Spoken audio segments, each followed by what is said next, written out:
Ipinag-utos ni Pangulong Ferdinand R. Marcos Jr. ang walang humpay na pagtulong sa mga biktima ng lindol hanggang maibalik sa normal ang kanilang sitwasyon.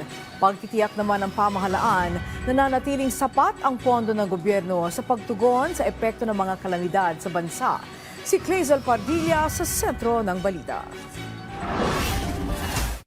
Huwag kayong magdadalawang isip kung anong pangangailangan ninyo, sabihin ninyo sa amin. Kung kaya namin dalhin, kaya namin ibigay, gagawin namin.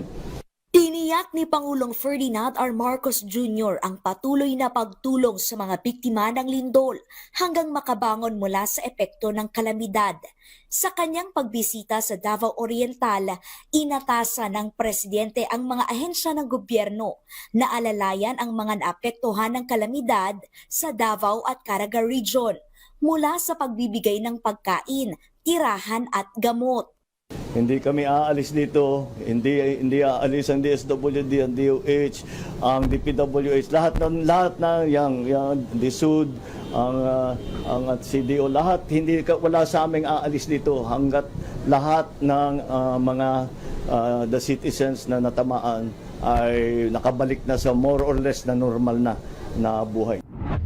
Nakatakdang mag-deploy ng 150 modular shelter unit ang Department of Human Settlements and Urban Development para sa mga nasalanta ng lindol.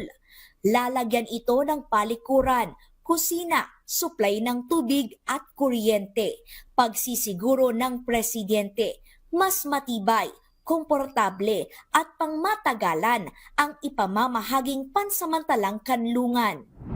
Pinabibilis ni Pangulong Marcos sa Department of Budget and Management ang paglalabas ng 145 milyong pisong pondo para matulungan ang mga residente na naapektuhan ng malalakas na lindol sa Mindanao. Manggagaling ito sa Local Government Support Fund na magpapalakas sa relief at recovery efforts. Kabilang din ang pag-aabot ng tulong pinansyal sa mga pamilyang nawala ng mahal sa buhay dahil sa mga lindol. Halos 300 milyong pisong tulong pinansyal ang ipagkakaloob ng tanggapan ng presidente sa mga provincial government at lokal na pamahalaan sa Davao at Caraga Region na niyanig ng lindol.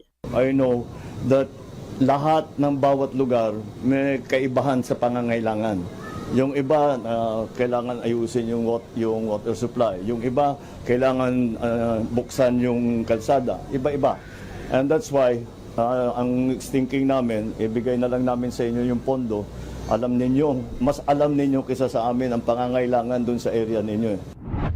Nananatiling sapat ang pondo ng gobyerno para tugunan ang pangangailangan ng mga biktima ng sakuna. Sa harap ito ng pangamba na posibleng maubos ang budget ng National Disaster Risk Reduction and Management Council dahil sa magkakasunod na bagyo at lindol. Meron pa rin po tayong 12.005 billion sa contingent fund. At kung mauubos man po ang contingent fund dahil sunod-sunod po ang nangyayaring calamity sa ating bansa, maaasahan po natin kung may excess revenue, makakuha po tayo sa unprogrammed appropriations mula sa SAGIP. Walang halong politika sa paghahatid ng tulong ng gobyerno. Ayon sa palasyo, walang takot na susuyuri ng presidente ang mga lugar na kinakailangan ng presensya at ayuda ng pamahalaan. Ang mga Davaoenos po, mababait na mga kababayan natin yan. Alam po natin na sila ay may puso at alam po nila ang mga taong tunay na tumutulong sa kanila.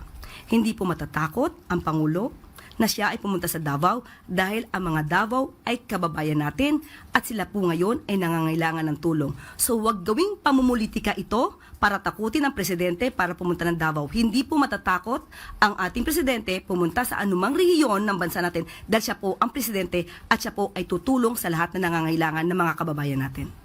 Clazel Pardilla para sa Pambansang TV sa Bagong Pilipinas. Kaugnay niya, niyanig ng magnitude 5.8 na lindol ang Manay, Davao Oriental kanina alas 10 na umaga na may lalim na 10 kilometro. Ayon sa PHIVOLCS, ito pa rin ay aftershock mula sa malakas na lindol noong nakaraang linggo.